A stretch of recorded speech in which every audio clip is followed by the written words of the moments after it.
अरे साथियों, क्या हाल चाल आप सभी की। उम्मीद करता हूँ आप सभी लोग अच्छे होंगे और बेहतरीन तरीके से अपनी तैयारी में लगे होंगे। आज की वीडियो में हम लोग करने वाले हैं मेरे भाई यहाँ से प्रैक्टिस सेट नंबर 7। आप लोगों को मैंने जो है प्रैक्टिस सेट नंबर 6 तक करवा दी है भाई। आज 7 में होने वाला है ये। और अपने जो है आपने नहीं देखे हैं अभी तक प्रैक्टिस सेट, जो कि 1 से लेके 6 तक मैंने जो है PDF आपको जो है प्लेलिस्ट मैंने तैयार कर दी है। वहाँ जाके आप चेक कर सकते हैं मेरे भाई यहाँ से। और सारे क्वेश्चन जो है बेहतरीन तरीके से करवाए गए हैं और बेहतरीन जो है एग्ज़ाम ओरिएंटेड प्रश्न भाई इसमें दिए गए हैं सारे। टेंशन लेने की बात नहीं है, इसको करके जाइए और थोड़ा रिवीजन कर लीजिएगा, अपना एग्ज़ाम पूरा फंस जाएगा भाई यहाँ से। ठीक है, 15 मॉक टेस्ट कराऊंगा भाई आपके 30 तारीख तक। ठीक है, तो आज का जो है 7 मॉक टेस्ट भाई होने वाला है, इसको आज करते हैं। तो चलते हैं पहले प्रश्न की ओर। और इस क्लास की PDF आपको चाहिए तो मैथ्स वाइज जितेंद्र भैया नामक हमारा जो है नाम का टेलीग्राम चल रहा है, वहाँ से जुड़िए। और मैं जो है इस वीडियो के डिस्क्रिप्शन में, देखिए भाई डिस्क्रिप्शन में लिंक पड़ा हुआ है भाई, चैनल के डिस्क्रिप्शन में जाएंगे आप, वहाँ से मिल जाएगा आपको टेलीग्राम का लिंक। और बाकी जो है मैं इस वीडियो के कमेंट बॉक्स में जो है लिंक को पिन कर दूंगा, आप वहाँ से जाके भी जुड़ सकते हैं मेरे भाई यहाँ से। ठीक है, तो आइए चलते हैं बिना समय गवाए क्लास को स्टार्ट करते हैं मेरे भाई। क्या पूछा गया भाई, पहला प्रश्न जो रहेगा आपका, आपसे कहा गया भाई पहले प्रश्न में मेरे दोस्त, भारत का सबसे पुराना तेल शोधक कारखाना कौन सा है मेरे भाई यहाँ से। ठीक है, तो इसका जो है ऑप्शन नंबर जो है मेरे भाई C करेक्ट तो हो जाएगा। डिगबोई डिगबोई ना जो है भाई, एक सबसे पुराना जो है ना तेल शोधक कारखाना मेरे भाई है यहाँ पे। ठीक है, तो आइए चलते हैं अगले क्वेश्चन की ओर। अगला क्वेश्चन रहने वाला है आपका 2 नंबर प्रश्न। आपसे कहा गया डिस्कवरी ऑफ इंडिया पुस्तक के लेखक कौन है भाई। जो भी पुस्तक है डिस्कवरी ऑफ इंडिया, इस पुस्तक के जो है लेखक के बारे में आपसे पूछा गया है भाई यहाँ से। ठीक है, तो लेखक कौन बनेगा ये discovery of India, Pandit Jawaharlal Nehru है यहाँ से। पंडित जवाहरलाल नेहरू जी जो है इस पुस्तक के लेखक हो जाएंगे यहाँ से। ठीक है, चलते हैं अगले क्वेश्चन की ओर। अगला प्रश्न है आपका 3 नंबर। आपसे मेरे दोस्त यहाँ पे कहा गया है खजुराहो के मंदिर के निर्माण किसने करवाया था। ठीक है, तो खजुराहो के मंदिर का निर्माण किसने कराया ये पूछा गया भाई। तो ये जो है चंदेल शासक जो थे, इन्होंने जो है इसका निर्माण करवाया था मंदिर का। किसका, खजुराहो का मंदिर। ठीक है, ये ध्यान रखना है आपको भाई। चलते हैं अगले क्वेश्चन की ओर। अगला भाई 4 नंबर का प्रश्न आपसे मेरे दोस्त कहा गया है इसमें, विश्व की सबसे ऊंची चोटी माउंट एवरेस्ट कहाँ है भाई। देखिए ये विश्व की सबसे ऊंची चोटी है माउंट एवरेस्ट। ठीक है, तो ये कहाँ पर भाई, नेपाल में हो जाएगी मेरे भाई यहाँ से। और नेपाल में किसके नाम से जाना जाता है, सागर माता के नाम से जाना जाता है, ये ध्यान रखना भाई। और जो है भाई भारत की सबसे ऊंची चोटी कौन सी, सिक्किम में जो स्टेट है भाई। ठीक है, कंचनजंगा, जो कि सिक्किम में स्थित है भाई। भारत की सबसे ऊंची चोटी है भाई यहाँ पे। ठीक है, चलते हैं अगले प्रश्न की ओर। अगला प्रश्न भाई आपका रहने वाला है 5 नंबर प्रश्न। आपसे कहा गया है भारतीय रिजर्व बैंक RBI की स्थापना कब हुई थी भाई। भारतीय रिजर्व बैंक RBI की स्थापना कब हो गई भाई, 1935 में हुई थी भाई इसका। ठीक है, 1935 करेक्ट उत्तर हो जाएगा मेरे भाई यहाँ से। ठीक है, और जो है भाई इसके गवर्नर जनरल कौन है भाई, ये आपको कमेंट बॉक्स में उत्तर देना है भाई, कमेंट में गवर्नर जनरल बताएंगे कौन है भाई इसके RBI के। ठीक है, ये ध्यान रखना है आपको। आइए चलते हैं अगले क्वेश्चन की ओर। अगला भाई 6 नंबर का प्रश्न आपसे कहा गया है मृणालिनी साराभाई का संबंध किस नृत्य से है। ठीक है, तो ये जो है भाई इसका भरतनाट्यम से है भाई संबंध इसका। ठीक है, और भरतनाट्यम भाई कहाँ का है, भरतनाट्यम जो है भाई तमिलनाडु का जो है त्योहार कह रहा हूँ मैं, शास्त्रीय नृत्य भाई यहाँ से। ठीक है, और कथक कहाँ का भाई, केरल का है। कथकली कहाँ का भाई, वो भी केरल का। ठीक है, कथक जो है मेरे भाई यहाँ से उत्तर प्रदेश का है। कथक कहाँ का है, उत्तर प्रदेश का है कथक। ओडिसी कहाँ का भैया, उड़ीसा का है। मणिपुरी कहाँ का है, मणिपुर का भाई। यही सब क्या है, शास्त्रीय नृत्य है, ये ध्यान रखना है आपको। चलते हैं अगले क्वेश्चन की ओर। अगला भाई 7 नंबर का प्रश्न आपसे मेरे दोस्त यहाँ पे कहा गया है सूर्य मंदिर कोणार्क किस राज्य में स्थित है। सूर्य मंदिर आप सभी को पता है कहाँ पे, ओडिशा में स्थित है मेरे भाई यहाँ से। कहाँ है, ओडिशा में। तो आइए चलते हैं अगले क्वेश्चन की ओर। अगला क्वेश्चन जो रहेगा आपका 8 नंबर प्रश्न आपसे मेरे दोस्त यहाँ पे कहा गया है। तो 8 नंबर प्रश्न में आपसे कहा गया है दोस्त, भारत का सबसे बड़ा बंदरगाह कौन सा है। ठीक है, तो पोर्ट के बारे में आपसे पूछा गया सबसे बड़ा कौन सा है, तो जो है मुंबई पोर्ट सबसे बड़ा हो जाएगा। ठीक है, ये ध्यान रखना है आपको। आइए चलते हैं अगले क्वेश्चन की ओर। अगला क्वेश्चन रहेगा आपका 9 नंबर प्रश्न आपसे मेरे दोस्त यहाँ पे कहा गया है जैन धर्म के प्रथम तीर्थकर कौन थे भाई, जैन धर्म के। तो जैन धर्म का सभी को होता है ऋषभदेव थे। कौन थे भाई, और ऋषभदेव। ठीक है, ये ध्यान रखना है, करेक्ट उत्तर हो जाएगा। चलते हैं अगले क्वेश्चन की ओर। अगला क्वेश्चन आपका 10 नंबर प्रश्न आपसे कहा गया है भाई, पूछा गया क्वेश्चन भाई आपसे कहा गया है बुल फाइटिंग किस देश का राष्ट्रीय खेल है भाई, और राष्ट्रीय खेल कहाँ का भाई, स्पेन का ये बुल फाइटिंग। ठीक है, ये ध्यान रखना है। कनाडा क्या है, आइस हॉकी, ये ध्यान रखना है भाई, कनाडा का। चलते हैं अगले क्वेश्चन की ओर। अगला क्वेश्चन रहेगा भाई 11 नंबर का आपसे कहा गया भाई भारत के किस शहर को सिलिकॉन वैली कहा जाता है। सिलिकॉन कहाँ कहा जाता है, बेंगलुरु कहा जाता है भाई, क्योंकि सारे इलेक्ट्रिक काम जो होते हैं भाई यहीं पे हैं, और इसरो का मुख्यालय कहाँ पे, बेंगलुरु में। ठीक है, चलते हैं अगले क्वेश्चन की ओर। अगला जो है अपना 12 नंबर का प्रश्न आपसे कहा गया है दोस्त, सार्क का मुख्यालय कहाँ पे भाई? सार्क का मुख्यालय कहाँ पे हो जाएगा भाई? काठमांडू में हो जाएगा। कहाँ पे? काठमांडू। और काठमांडू कहाँ की? नेपाल की क्या है? राजधानी है काठमांडू। और बांग्लादेश की क्या? ढाका है। भारत की नई दिल्ली, पाकिस्तान की इस्लामाबाद, ये राजधानियाँ हैं। ठीक है, ध्यान रखना है। इस सवाल का जो करेक्ट उत्तर है वो सी वाला जाएगा भाई यहाँ से। ठीक है, सी। चलते हैं अगले क्वेश्चन की ओर। अगला क्वेश्चन है भाई 13 नंबर प्रश्न आपसे कहा गया है,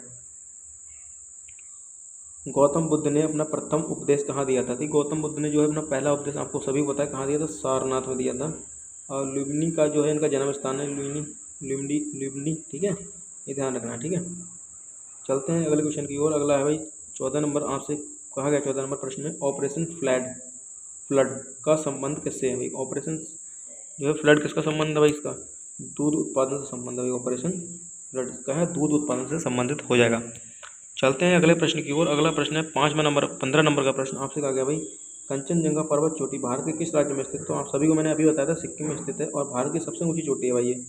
और भारत की सबसे ऊंची चोटी ये हो जाएगी माउंट एवरेस्ट जो है विश्व की सबसे ऊंची चोटी है। और कहाँ पर है? नेपाल में मेरे भाई यहाँ से। ठीक है, चलते हैं अगले क्वेश्चन की ओर। अगला है भाई देखिए, अब सामान्य ज्ञान आपकी जो है स्टार्ट यहाँ से, सामान्य ज्ञान समाप्त हो गया 15 क्वेश्चन। और अगले 15 क्वेश्चन रहने वाले हैं भाई, ये वो साइंस के रहने वाले हैं। तो आइए इन साइंस के 15 क्वेश्चन को जो है हम करेंगे बेहतरीन तरीके से। और बेहतरीन प्रश्न है भाई साइंस के ये।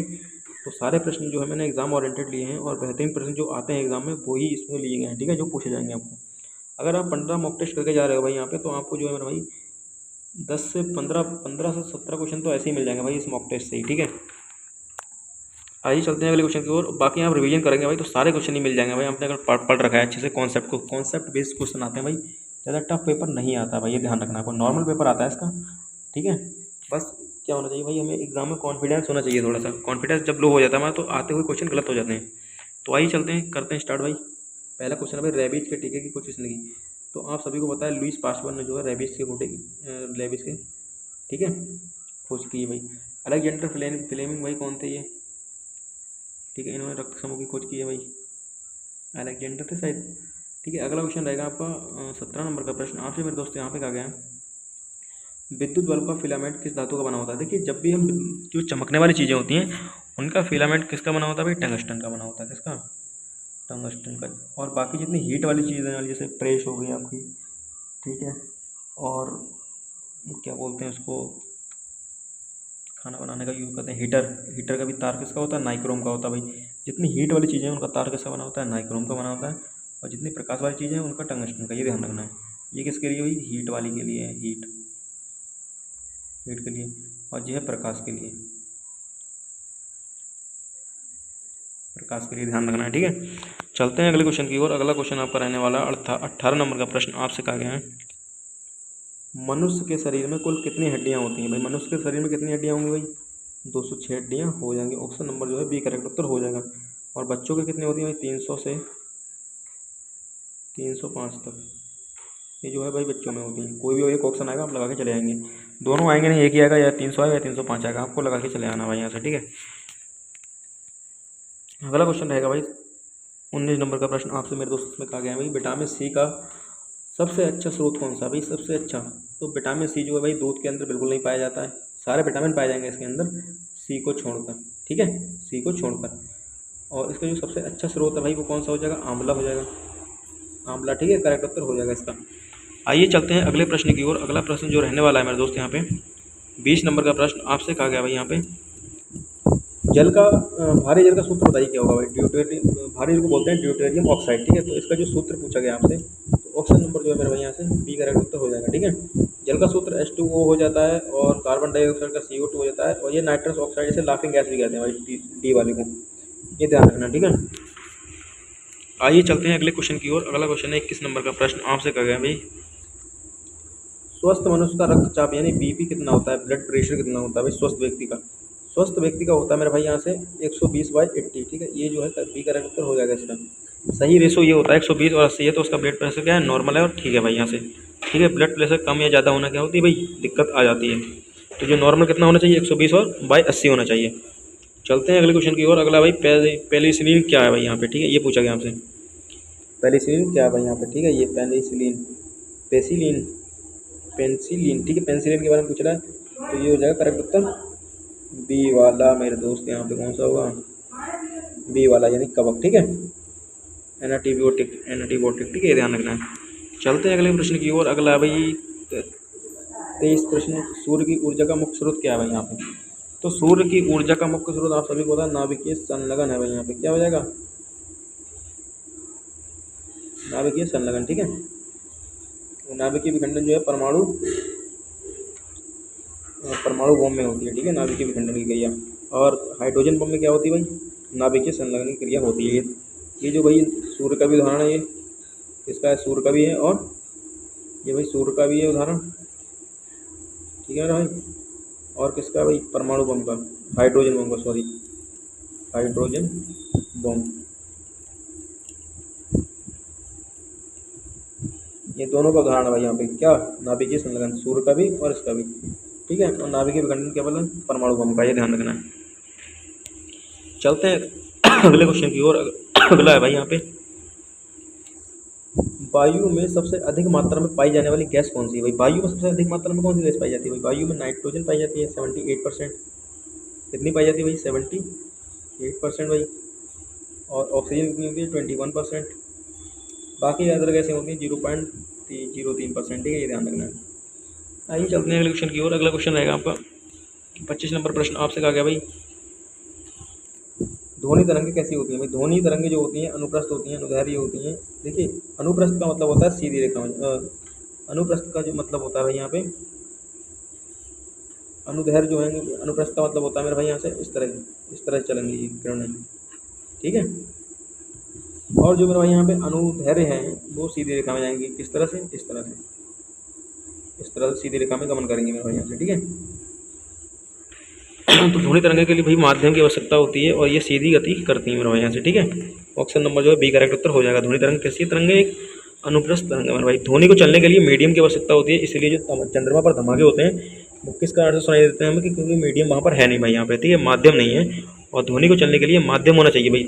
और ध्वनि की चाल जो है सबसे ज़्यादा किसमें होती है, ठोस में, उससे कम किसमें होती है, द्रव में, और जीरो किसमें होती है, निर्वात में या हवा में मेरे भाई यहाँ से, ठीक है। चलते हैं अगले क्वेश्चन की ओर। अगला क्वेश्चन है भाई 26 नंबर प्रश्न, आपसे कहा गया है मलेरिया रोग किसके कारण होता है। तो मलेरिया जो है भाई प्रोटोजोआ जीवाणु होता है, इसके कारण हो जाता है भाई, ठीक है, ये ध्यान रखना है। प्रोटोजोआ के कारण होता है, जीवाणु बोल रहा हूँ, प्रोटोजोआ, ठीक है, मच्छर होता है एक, इससे काटने से मलेरिया हो जाता है, ठीक है भाई।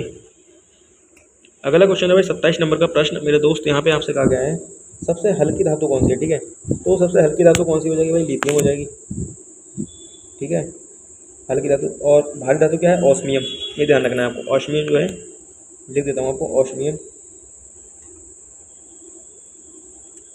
ऑस्मियम भाई सबसे भारी धातु है ये, ऑस्मियम, ठीक है। चलते हैं अगले क्वेश्चन की ओर। अगला क्वेश्चन जो है मेरा भाई आपसे कहा गया 28 नंबर प्रश्न में आपसे कहा गया इंसुलिन की कमी से कौन सा रोग होता है। मैंने बताया था इंसुलिन की कमी कब होती है, जब हमारे अग्नाशय से बीटा सेल जो है वहाँ से जो है इंसुलिन की कमी हो जाती है भाई यहाँ से, ठीक है। और कहाँ से निकलता है इंसुलिन, हमारा जो है अग्नाशय के बीटा सेल से जो है इंसुलिन निकलता है भाई, स्राव होता है इसका हार्मोन का, ठीक है। तो ये जो है इसका करेक्ट उत्तर कौन सा हो जाएगा भाई, मधुमेह, डायबिटीज हो जाती है, क्या हो जाती है भाई, डायबिटीज होता है। घेगा भाई, घेगा रोग किसकी कमी से होता है, आयोडीन की कमी से होता है। और बेरी बेरी विटामिन B1 की कमी से होता है मेरे भाई यहाँ से। और जो है एनीमिया जो है आयरन की कमी से होता है, डी वाला, ठीक है। देख लीजिएगा सारे मैंने करवाए हैं आपको। ये घेंगा रोग जो होता है भाई आयोडीन की कमी से, मधुमेह इंसुलिन की कमी से, बेरी बेरी विटामिन B1 की कमी से, और एनीमिया जो होता है मेरा भाई वो आयरन की कमी से हो जाता है। चलते हैं अगले क्वेश्चन की ओर। अगला क्वेश्चन है आपका 29 नंबर का प्रश्न, आपसे कहा गया है परमाणु बम के सिद्धांत पर काम करता है। मैंने अभी जस्ट बताया था आपको, परमाणु बम जो है भाई नाभिकीय विखंडन पर काम करता है भाई। संलग्न पर कौन करते हैं भाई, हाइड्रोजन बम में कौन सा है आपका, हाइड्रोजन बम, और सूर्य जो है नाभिकीय संलग्न पर काम करते हैं मेरे भाई यहाँ से, ठीक है। चलते हैं अगले प्रश्न की ओर। अगला प्रश्न है 30 नंबर का, आपसे कहा गया है दोस्त मानव शरीर की सबसे बड़ी ग्रंथि कौन सी है। मैंने अभी जस्ट क्लास स्टार्ट होने से पहले आपको बताया था सबसे बड़ी ग्रंथि कौन सी हो जाएगी, यकृत हो जाएगी। सबसे छोटी ग्रंथि कौन सी है, पीयूष ग्रंथि, ठीक है, ये सबसे छोटी ग्रंथि है। और सबसे बड़ा अंग कौन सा है शरीर का, त्वचा, ये ध्यान रखना है आपको।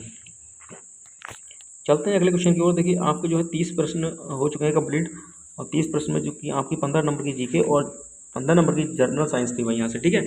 तो आइए इनके मैथ को भी 15 क्वेश्चन को कर लेते हैं भाई। इसमें आपसे पूछा गया भाई 7, 14, 21, 18, 7, 14, 21, 28, ठीक है। 7, 14, 21, 28 का औसत बताना क्या होगा। औसत में आपको बताया था कैसे निकालेंगे, सारी संख्या को जोड़ लेंगे, इनको क्या करेंगे भाई, इनको सभी को जोड़ेंगे, और जोड़ने के बाद भाई जितना भी बनेगा भाई यहाँ से, ठीक है।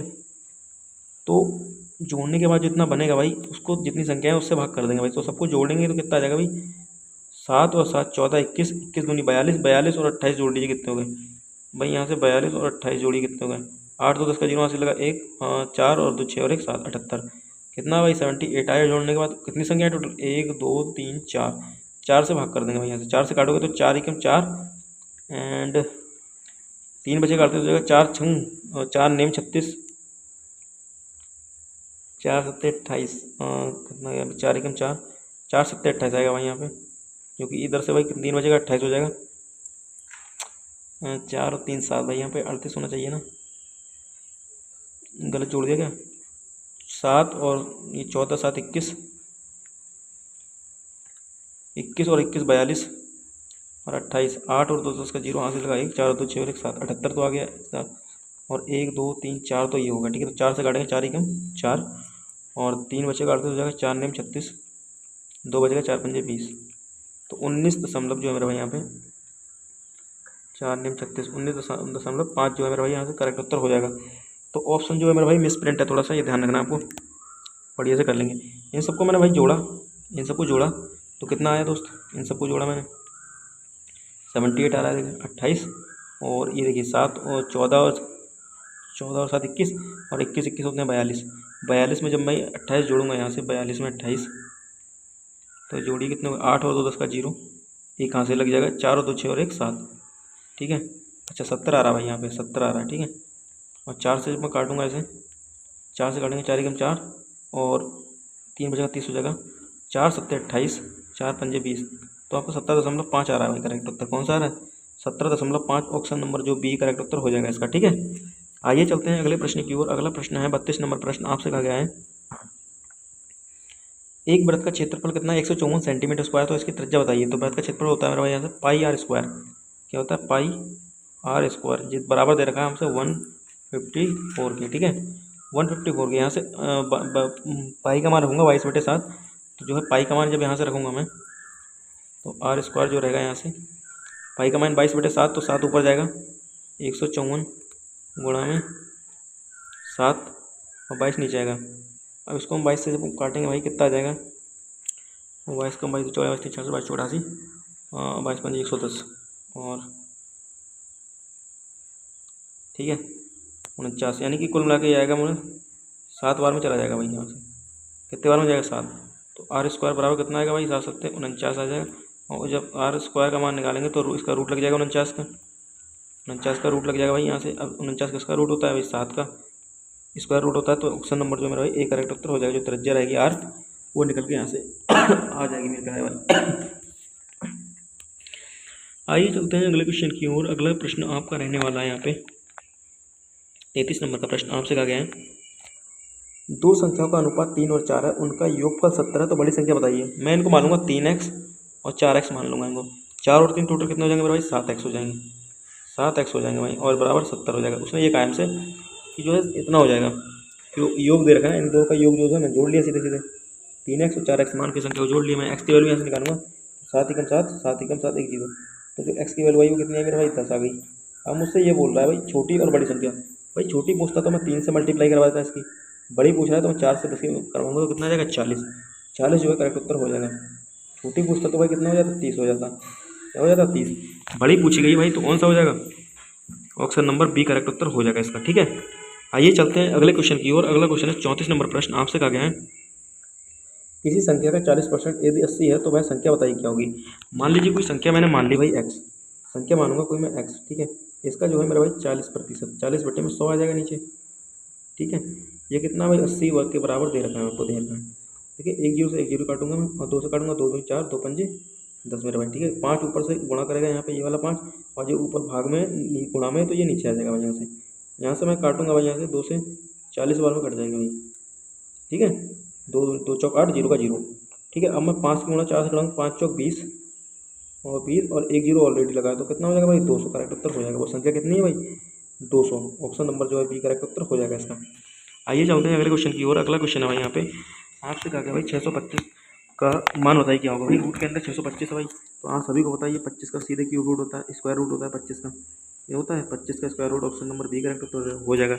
आपको भाई 30 तक तो है वर्ग याद करने हैं और 20 तक जो है घन याद करके रखना है मेरे भाई। यहाँ से डायरेक्ट क्वेश्चन पूछ ही जाता है। चलते हैं अगले क्वेश्चन की ओर। अगला क्वेश्चन है भाई, एक त्रिभुज, क्या कहा है आपसे, एक त्रिभुज है भाई, तीनों कोणों का योग कितना होता है। मैंने पिछली क्लास में आपको बता रखा है, वो त्रिभुज है मेरे पास ही, ठीक है। इनका सभी कोण जो है 60 डिग्री का होता है, प्रत्येक कोण 60 का होता है। तो तीनों कोणों का योग पूछा भाई, 60 ये 120 और 60 180 हो जाएगा करेक्ट उत्तर। Option number B4 Bahubali correct उत्तर हो जाएगा इसका, ठीक है भाई।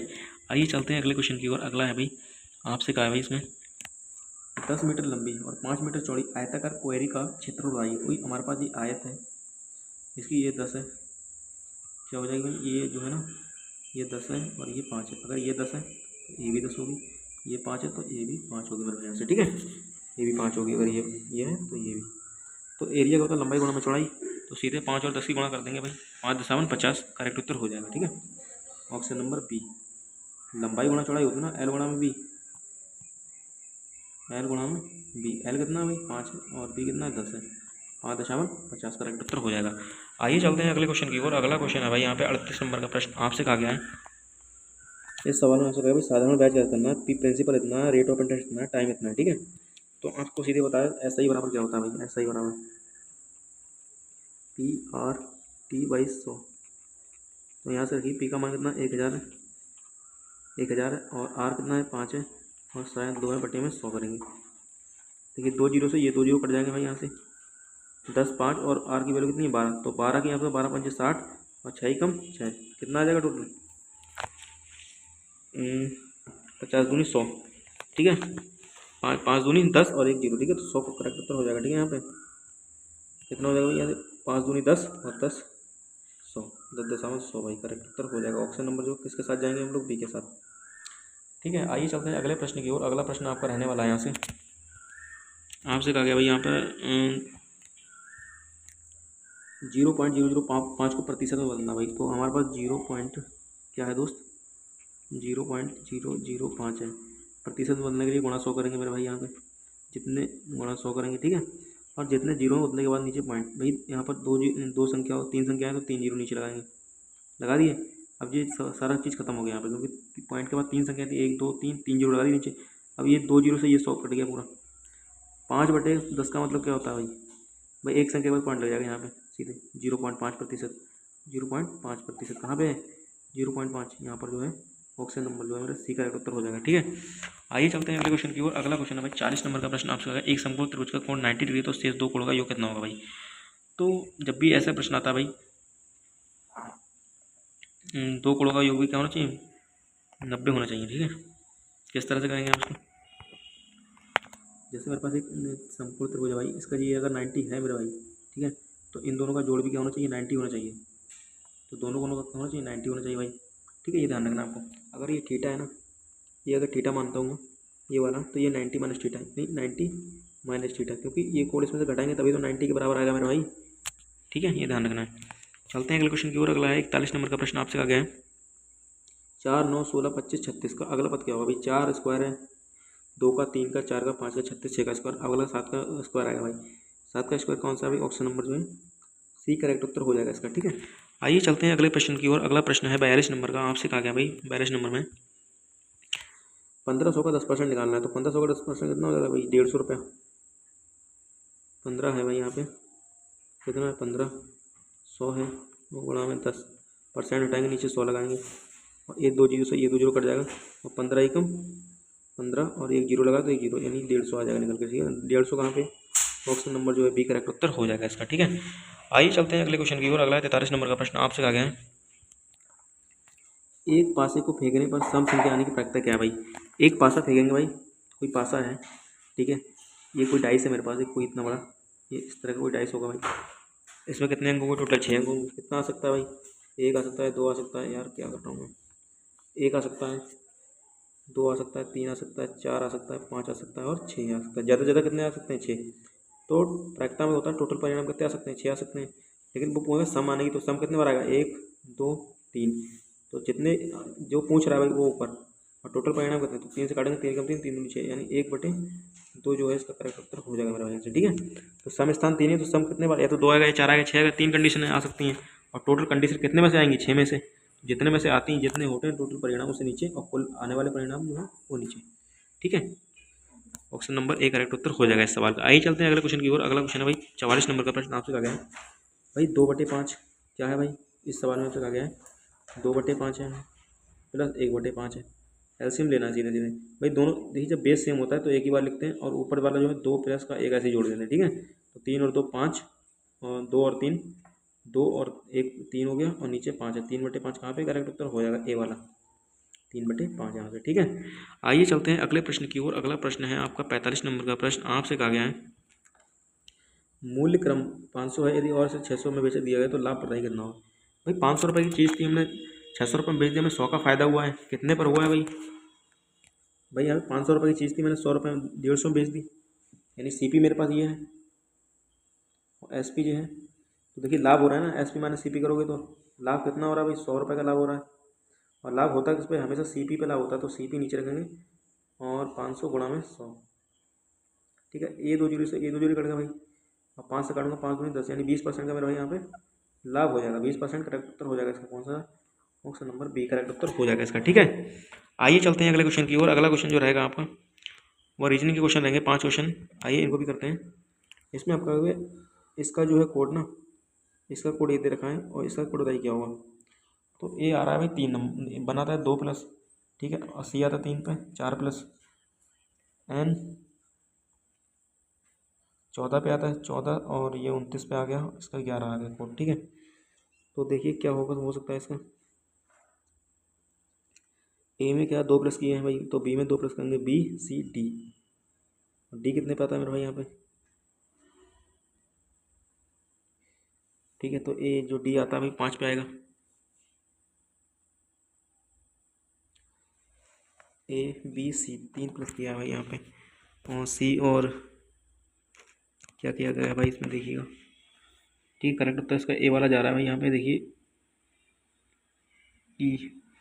अच्छा, ऑपोजिट तो लिया नहीं गया यहाँ पे। ठीक है, देख लीजिएगा भाई, इसका ए जो है करेक्ट उत्तर हो जाएगा। ठीक है, इसमें 3 प्लस किया गया है भाई, इसमें 3 क्या करा गया है प्लस, फिर सी का जो है 4 प्लस किया भाई इसमें। ठीक है, तो यहाँ पे ओ है, जो ओ में अगर मैं 4 प्लस करता हूँ, ओ में 4 करूँगा तो 19 पे क्या आएगा भाई, 19 आएगा। तो देखिए ए या बी में से हो सकता है, देख। और एन जो है भाई एन, एन में कितना कर दिया भाई, एम एन ओ 15 पे आता है, एन है तो 14 दूनी 28, 1 प्लस, यानी एन का डबल +1 किया गया है भाई। तो एल आई 9 दूनी 18 और 1 19। ठीक है, तो इसका भी आना चाहिए 19 लास्ट में। और एल जो है ना भाई यहाँ पर ई, ई कितने पे आते हैं भाई, 4 पे, और 4 दूनी 8 +3 किया गया भाई, इसका डबल +3। तो एल कितने पे था, 12 12 24, 12 दूनी 24 और +1 25। अच्छा हाँ, +1 किया, 5 दूनी 10 +1। ठीक है, तो ठीक है, हाँ इसके हिसाब से कौन सा बन जाएगा, ए वाला करेक्ट उत्तर बन जाएगा भाई यहाँ से। ठीक है, ध्यान रखिएगा,